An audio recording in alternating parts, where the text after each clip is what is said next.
descriptions for Turing machines. In order to describe formally what a Turing machine does, we need to develop a notation for configurations or instantaneous descriptions. Since a TM in principle has an infinitely long tape, we might imagine that it is impossible to describe the configurations of a TM precisely. However, after any finite number of moves, the TM can have visited only a finite number of cells, even though the number of cells visited can eventually grow beyond any finite limit. Thus, in every ID, there is an infinite prefix and an infinite suffix of cells that have never been visited. These cells must all hold either blanks or one of the finite numbers of input symbols. This is the example of a Turing machine, where this is the infinite prefix and this is the infinite suffix of cells. We thus show in an ID only the cells between the leftmost and the rightmost non-blocks.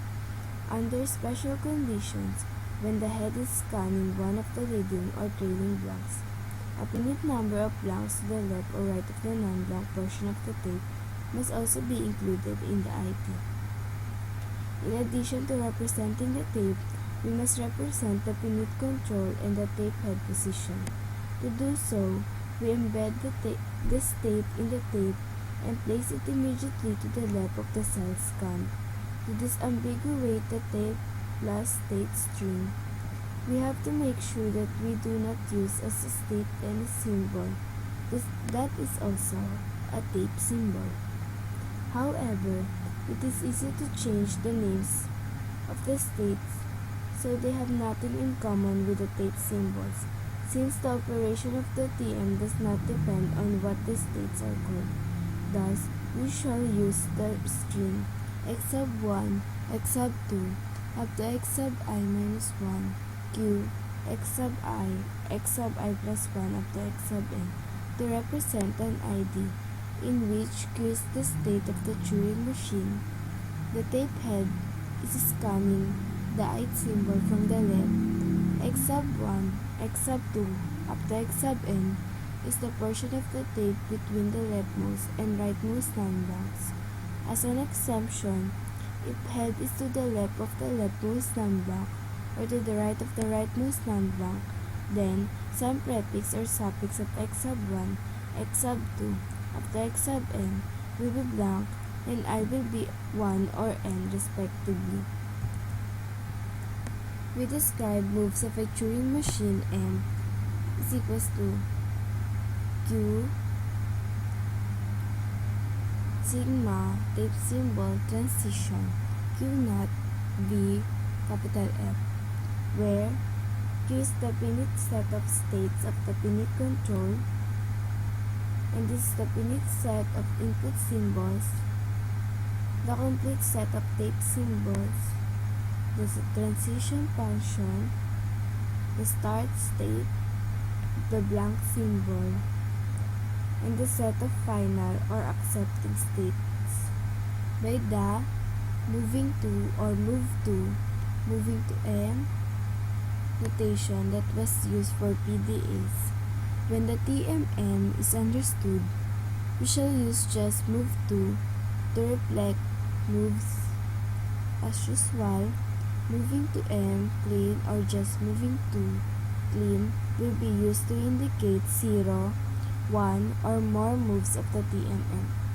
Suppose we have a transition of Q1, the input symbol of x sub I is equals to P input symbols of Y and the F represents left and R represents R. That is, the next move is leftward. Then x sub 1, x sub 2 up to x sub I minus 1 Q x sub I plus 1 up to x sub n, moving to M x sub 2 up to x sub I minus 2 P x sub I minus 1 Y x sub I plus 1 up to x sub n, where the Q is the finite control, and this is the input symbol where the x sub I will be changed into y, and the P or the finite control to Q, which is left, so it moves to the left once,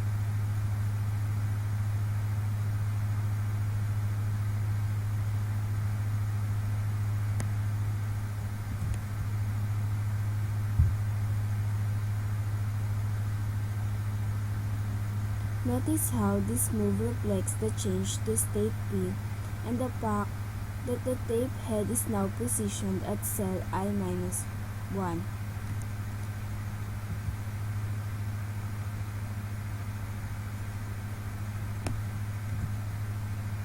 There are two important exceptions. 1. If I is equals to 1, then M moves to the blank to the left of x sub 1. In that case, Q x sub 1, x sub 2 up to x sub n move to M, P, B, capital Y x sub 2 up to x sub n, where I is equals to 1, this is the Y and the blank symbol.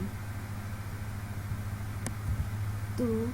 If I is equals to n and y is equals to b, then the symbol b written over x sub n joins the infinite sequence of trailing blanks and does not appear in the next ID. X sub 1, x sub 2 up to x sub n minus 1, Q, x sub n, move to M, x sub 1, x sub 2, up to x sub n minus 2, P, x sub n minus 1. Now, suppose we have a transition of Q, x sub I is equals to P, Y, and we're going to the right.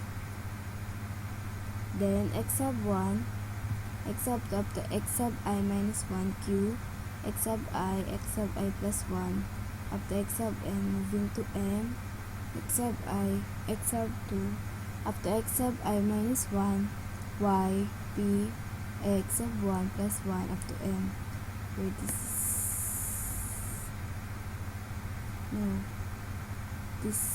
is the x sub I, it change, and the finite control P will move into the right,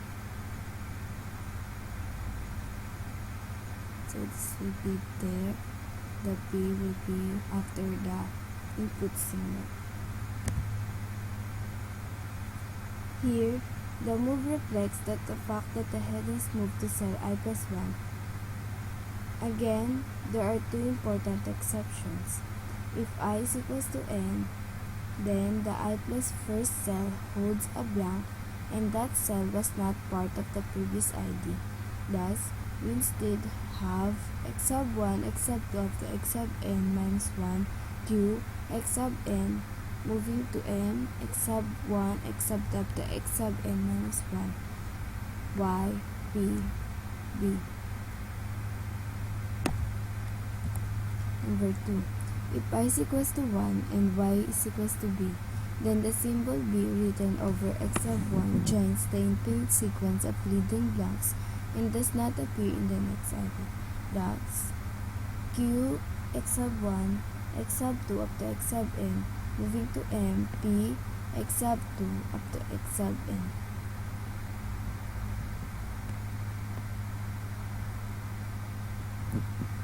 The x sub 1 did not appear because the blank symbol does not appear. Example. Let us design a Turing machine and see how it behaves on a typical input. The TM we construct will accept the language 0 raised to n, 1 raised to n, where n is greater than or equal to 1.